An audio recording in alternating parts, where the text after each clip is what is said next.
On va en reparler. Une question, oui. Je voudrais savoir qui, selon vous, est responsable de la crise, qui a causé la crise, et savoir si vous trouvez normal que tout le monde doit payer les pots cassés. Monsieur Barroso, tout le monde doit payer. Les citoyens doivent payer la crise. C'est une excellente question. Cette fameuse crise. Qui a créé la crise? C'est pas l'Europe.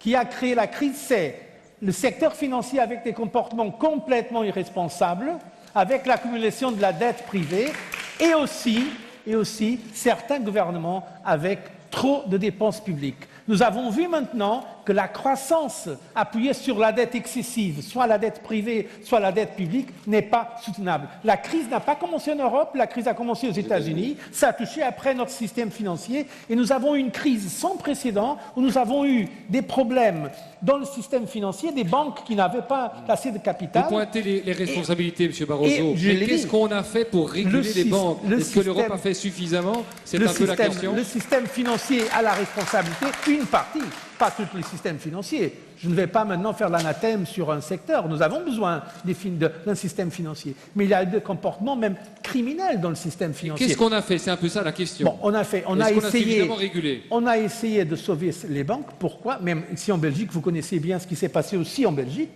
Ce n'est pas simplement dans la périphérie, comme on dit souvent. D'ailleurs, les plus grands problèmes dans les banques en Europe, vous savez quels sont les pays qui ont dépensé plus d'argent pour sauver les banques?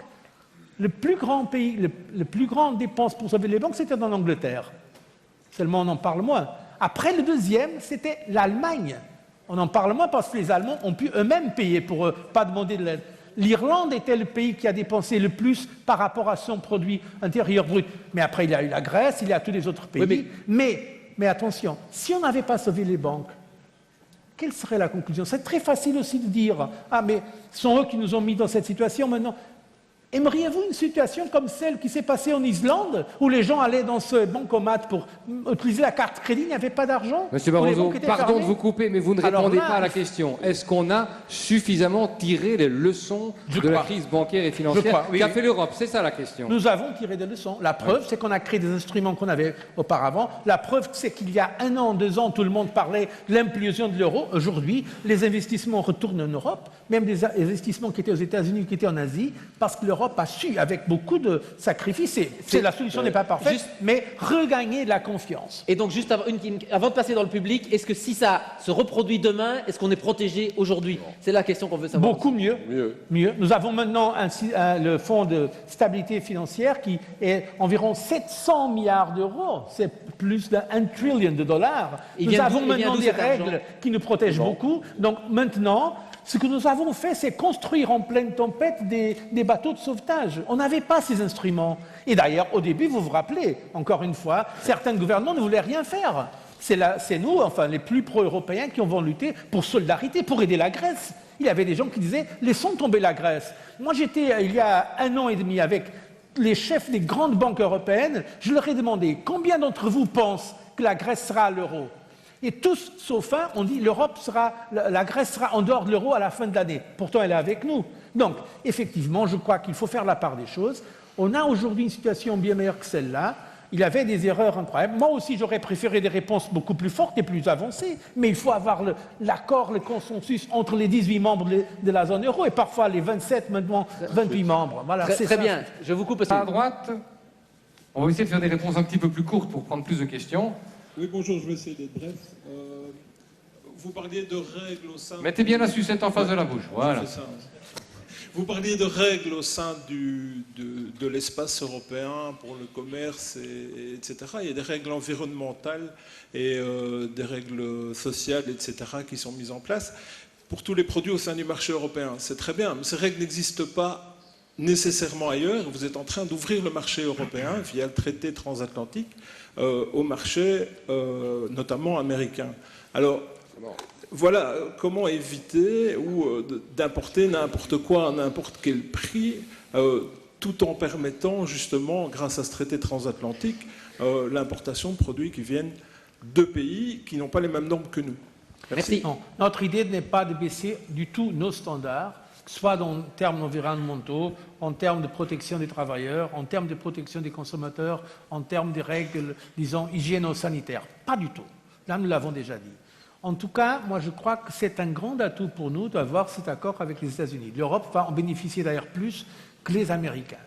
Nous avons aujourd'hui, malgré toutes les difficultés, la plus grande relation économique au monde, c'est celle entre l'Europe et les États-Unis. Nous sommes très proches, d'ailleurs, d'arriver à un accord avec le Canada aussi.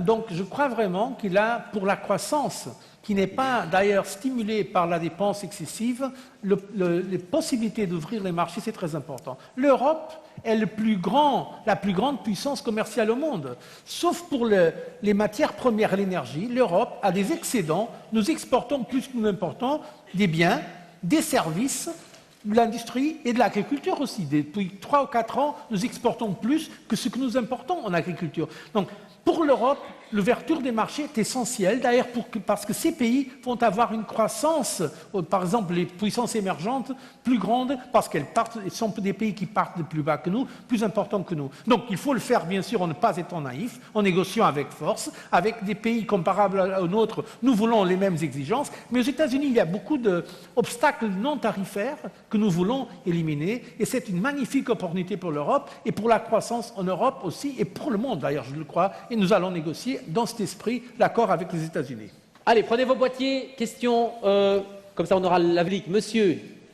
Si les États sont un frein pour ce modèle européen, pour ce débat politique, Monsieur Barroso, est-ce que vous êtes prêt à proposer que le sommet des chefs d'État est filmé et pour que tout le monde puisse voir ça? Ça s'appelle Secret Où Story. les freins sont. Je peux vous dire une chose. Je vais vous dire une chose. J'étais ministre des Affaires étrangères aux années 92, 93. Et c'est là qu'on a pour la première fois introduit les règles de transparence. Alors, on a décidé qu'une partie du Conseil des ministres, ce n'était pas au niveau des sommets, les ministres des Affaires étrangères, qu'on ouvre et qu'on puisse filmer. Alors, qu'est-ce qui s'est passé? C'est le cas. Nous tous qui étions sans les vestes, nous avons mis très formel et chacun a parlé pour la télévision. Pour son pays. Chacun a fait le message national. Et seulement quand les télévisions ont quitté la salle, on a commencé à négocier vraiment sur les questions européennes. Ouais, donc c'est pour vous dire une chose qui peut-être c'est pas très populaire. Il faut toujours, comme dans un gouvernement national, aussi au niveau européen, il faut un espace de négociation. Et surtout, vous pensez, les grands pays, s'ils sont là à être dans si la négociation est publique, ils ne vont jamais céder. Ils veulent montrer qu'ils sont très forts devant les autres. Donc, bien sûr, il faut l'ouverture, il faut la transparence, il faut communiquer de façon sérieuse et honnête les décisions, mais comme dans un gouvernement national, comme n'importe quelle négociation, il faut aussi laisser un certain espace au compromis, parce que l'Europe est la culture du compromis. L'Europe, c'est pas dire que les uns ont toujours les raisons et que les autres n'ont pas raison. C'est trouver des compromis. Et là, je crois que pour trouver ces compromis en Europe, parfois il faut un certain espace, je ne dirais pas secret, mais discret pour la négociation. Mais il faut sans doute mieux l'expliquer derrière. Oui, ça après. oui, Les ça décisions sans doute mieux expliquées. Monsieur